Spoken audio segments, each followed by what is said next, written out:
Welcome to the Outdoors Radio Show, The Bend, where we share the other parts of your life with you in the outdoors. I am your host, Rebecca Wanner, aka Beck, and as always, we love hearing from all of you. Comments, stories, and ideas. Get a hold of us anytime. Call or text 305-900-BEND.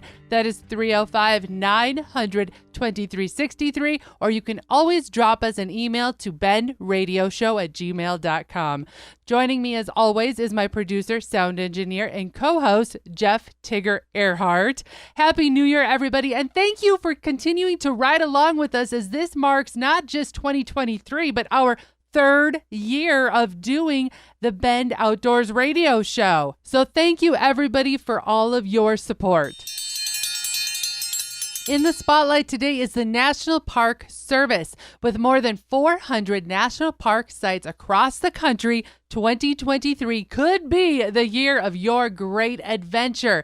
Save these dates for free entrance. Yes, you're hearing that right. Free entrance into any one of the 63 U.S. national parks or 360 designated national sites. So there you go. Do you have your pen ready? Here we are.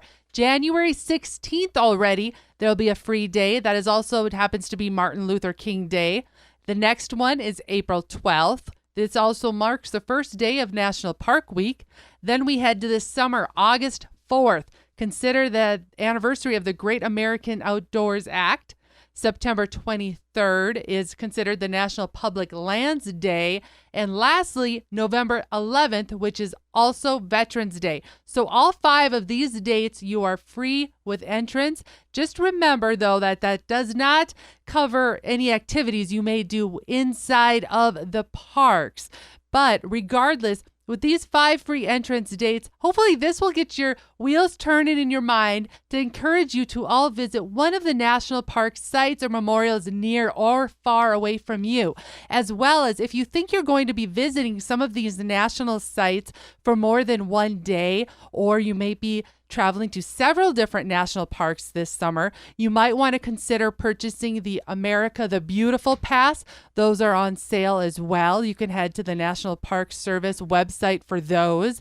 And just remember that if you do go to any of these parks, be sure to check ahead of time because we don't have the full listing, but some of these parks are requiring you to register prior to coming to the park.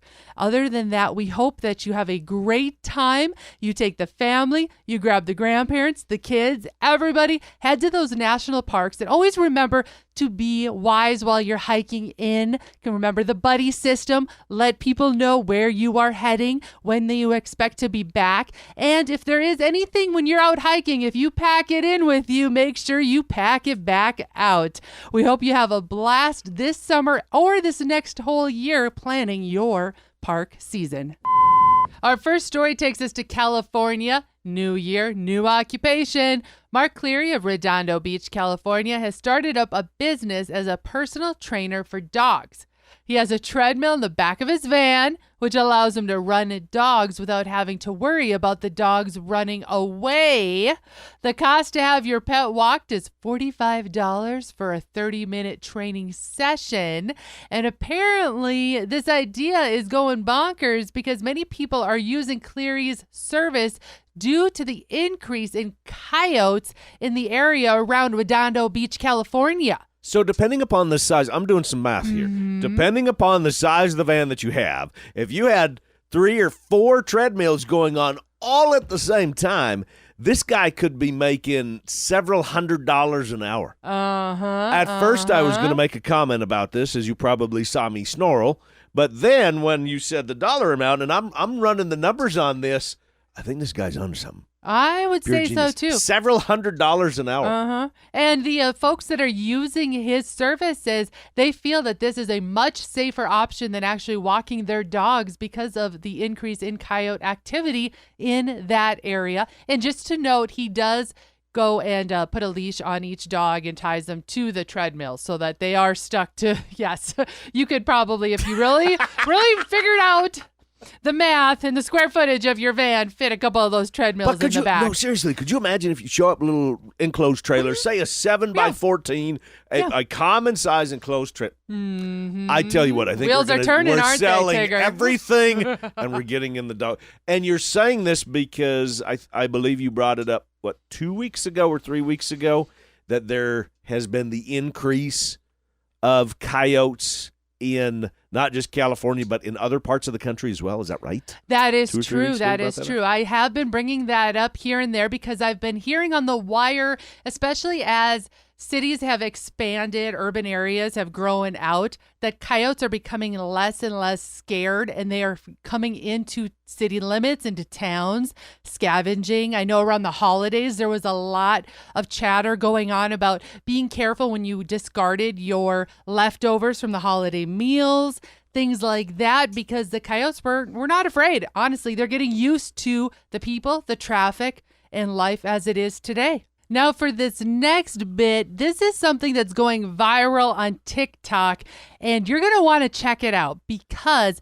this last week up in British Columbia, get this, footage of a giant octopus being dragged up from the ocean by a fishing boat has left not just the crew, but viewers stunned as well. They shared the dramatic video to TikTok, and as to this point, over 41 million times the video has been watched.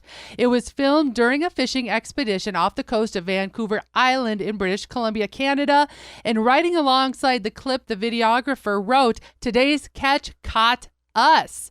So as the fishing boat was bringing up their basket, here there was an octopus wrapped around the outside of the basket as it was being reeled back up out of the ocean. How crazy is that? They said that they believe it was a northern giant Pacific octopus that was wrapped around it, and that the octopus eventually did let go of the trap as it came up out of the water. It's about a 23-second clip. So as I said, take a chance, go to Google or TikTok and just take a chance to take a look at this because it is pretty crazy to see a specimen like this. Obviously, an octopus does not attack a fishing basket very often. No, apparently. And that the giant Pacific octopus, they say, are beginning to kind of, die off. So it is extremely rare to have something like this happen. Okay, so they're becoming less and less common. Not necessarily an endangered species, but becoming a rarity. And they believe the reason why this octopus decided to grab on to the fisherman's trap is because they hunt by night, and their diet is of shrimp, clams, lobsters, and fish. And hence, that's why that octopus was probably hanging on that trap. So he figured he could get some too. Mm-hmm. We're going to call that a wrap of the news. Stay where you are. When we come back, we're going to be talking about fishing reports as well as maybe planning that next hog hunting adventure. Stay where you are. We'll be right back.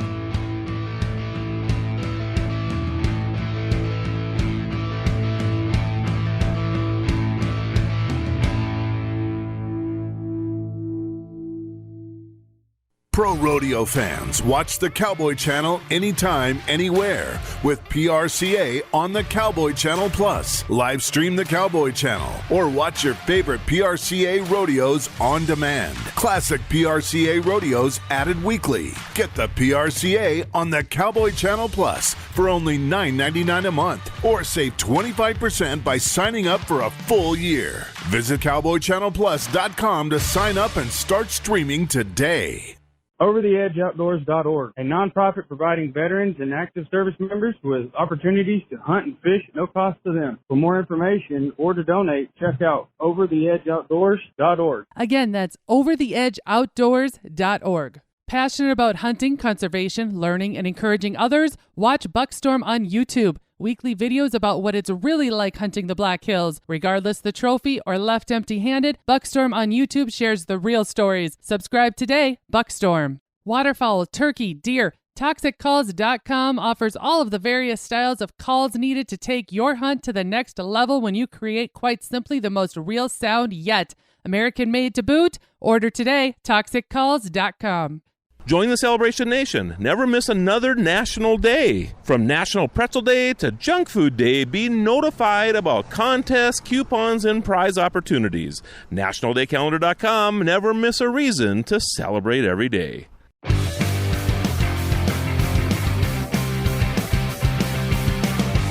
Welcome back, folks. This is the outdoor radio show, The Bend, and I am your host, Rebecca Wanner, a.k.a. Beck, and I thought I would give you all a little bit of a fishing report of what's going on out there. Now that we are in a season where in some areas it is ice fishing, in some areas people are hitting the deep sea, in other areas they're still fly fishing. So here we go. The Dakotas. Quite a bit of snow is being reported on the ice in areas, so it is being suggested if heading that way to come with a tracked vehicle or at least chains and a shovel.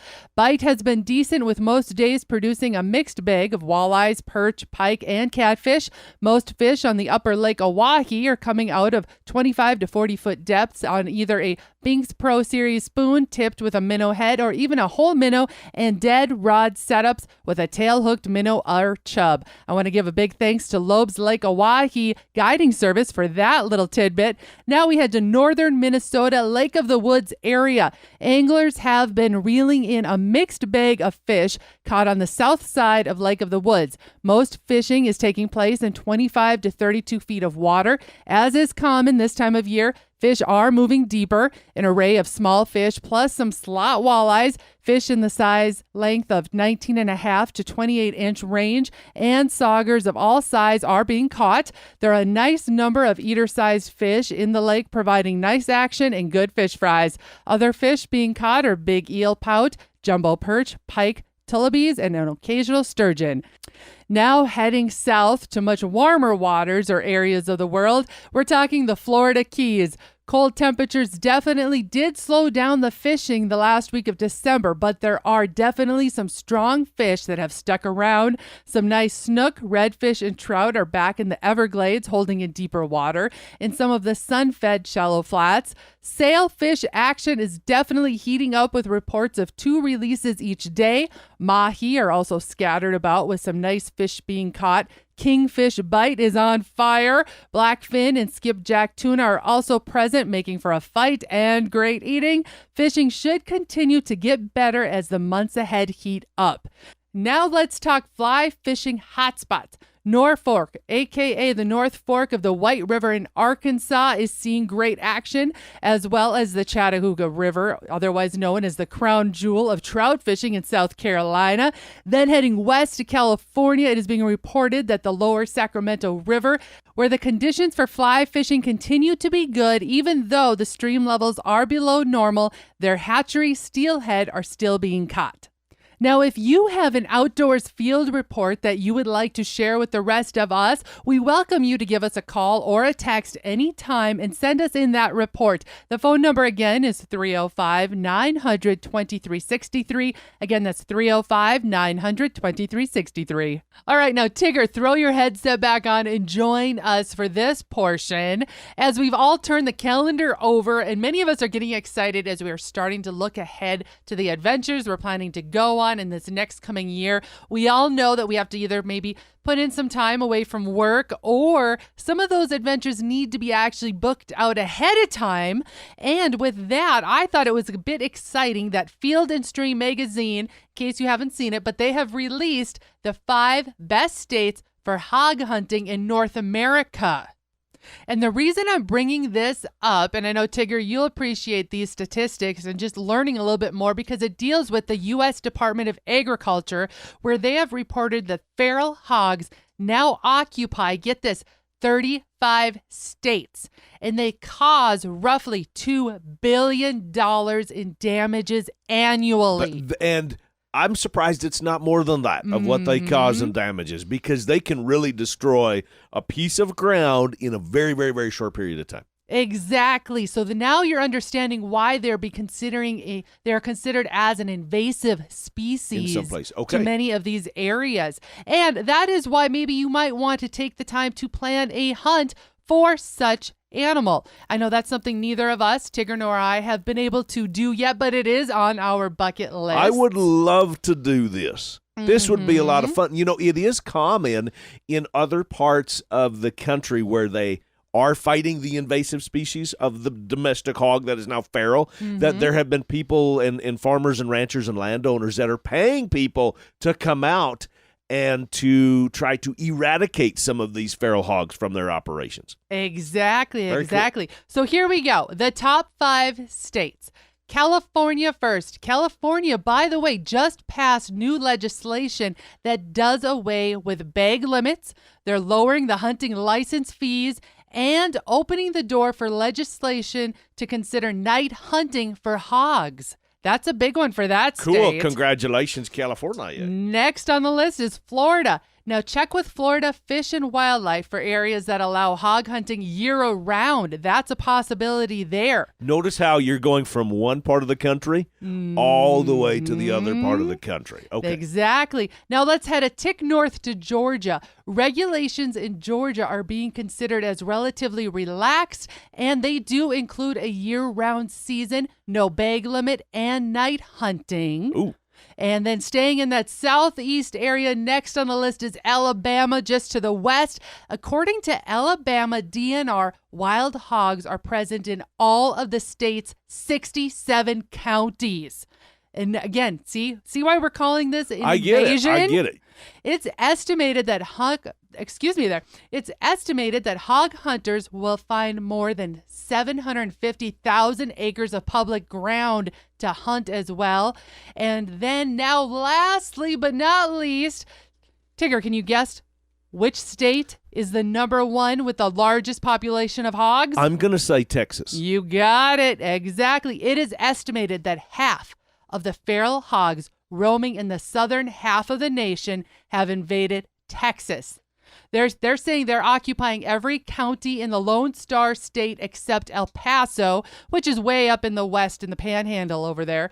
Anyway, in Texas, you're going to find 1 million acres of public ground, as well as private landowners, as you were saying, Tigger, that offer reasonably priced guided hunts for these hogs, or they may just invite you to come on over and take a few out. Right to go in. I'm thinking all the cool gadgets for the night hunting, right? Oh, you think about it. And I've heard some of those birthdays guys coming going up in the air in helicopters, choppers, doing those kind of hunts. You are a fantastic shot. I have to brag on you a little bit. I'm going to be honest about this. Most guys, I don't think, would admit this about their other half, but Beck can outshoot me when it comes to long-range rifles. Now, I do a little bit better when it comes to shotgun, but long-range, she can outshoot me any day of the week.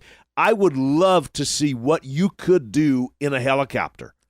I think we're going to have to put it on the bucket list. You've got a lot of talent. I'm bragging on you. You've got a lot of talent. I would love to be able to see what you could do in a chopper with all the cool gadgets. Well, if we get to do that anytime in the near future, don't worry. We'll be sharing the experience right along with you. So stay where you are. When we come back, we'll have more of The Bend right after this.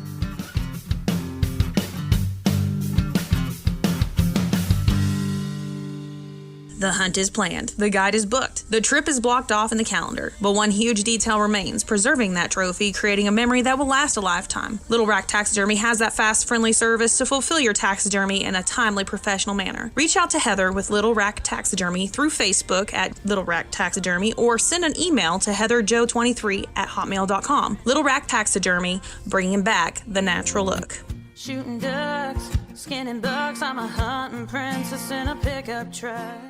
Hey everybody, this is John Arman with Ultimate Outdoor Adventures TV.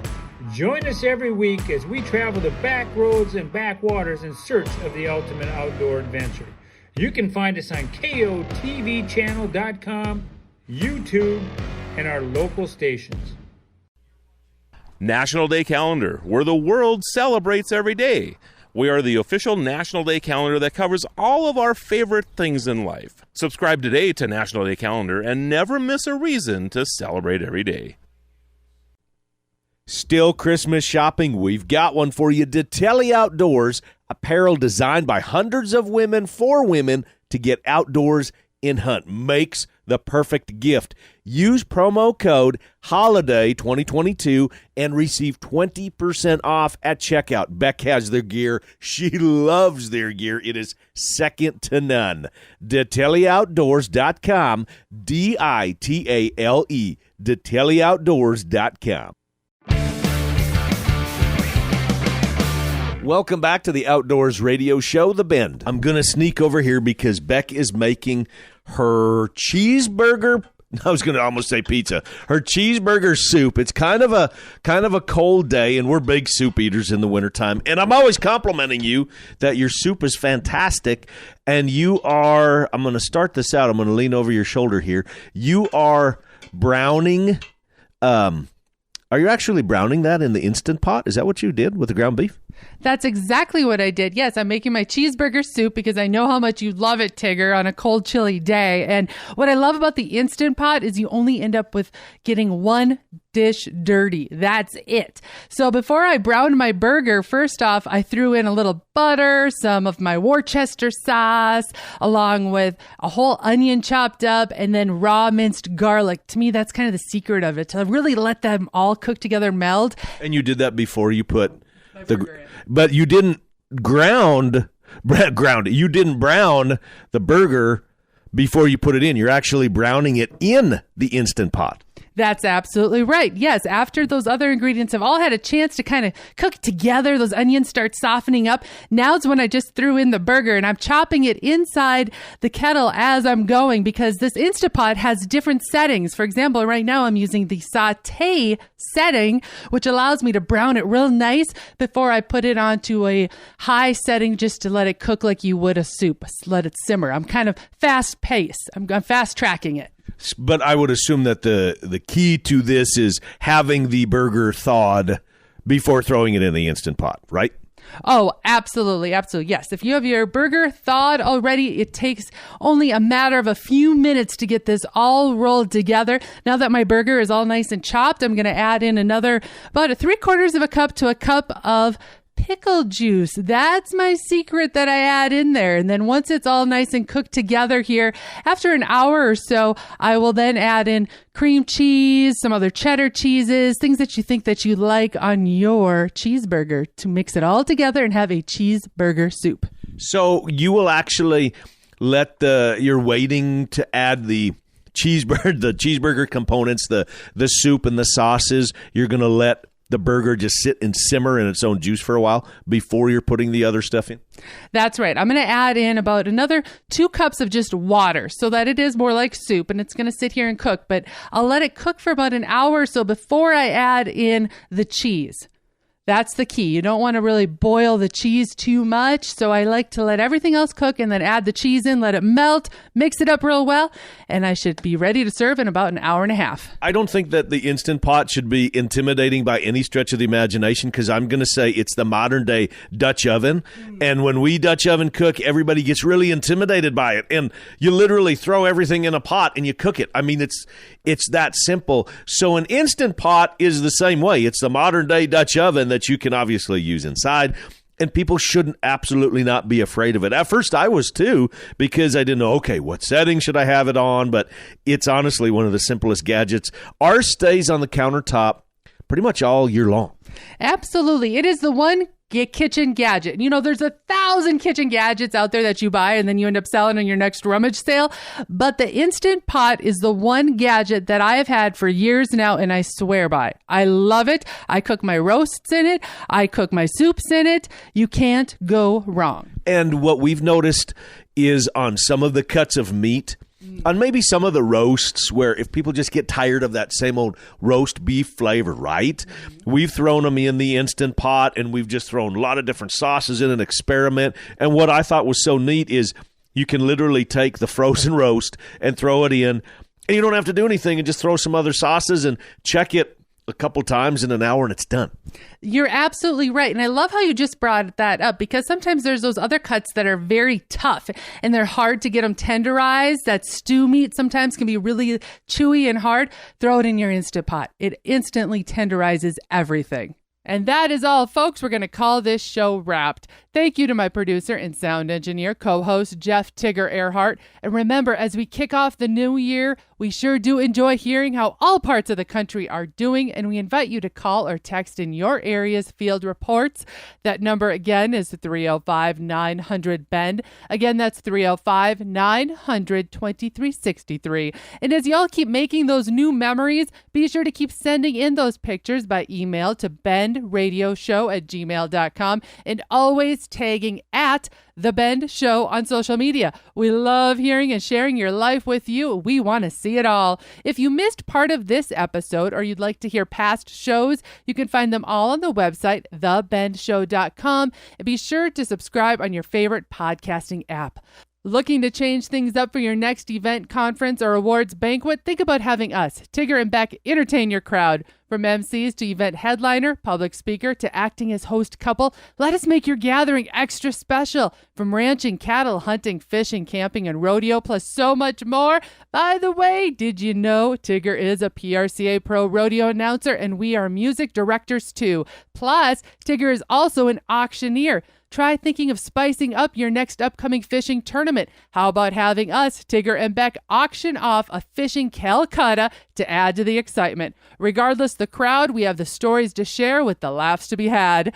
Thank you to our partners, Die Tally Outdoors, About You Photography, Buckstorm, Little Rack Taxidermy, Mickey's Mustard, ToxicCalls.com, Wablo Creek Outfitters, Atlas Tracks, Abrahamson Rodeo Company, RFD TV, and the Cowboy Channel. Finally, a big thanks to all of you listeners out there that came along. And whether you're coming or going today, stay with us as we ranch it up. We hope you have had a wonderful holiday season, and we look forward to the new year ahead. And remember to keep up with me, Beck, all week long by following The Bend on Facebook and on Instagram at The Bend Show. This is Rebecca Wanner. Catch Beck if you can next week on The Bend.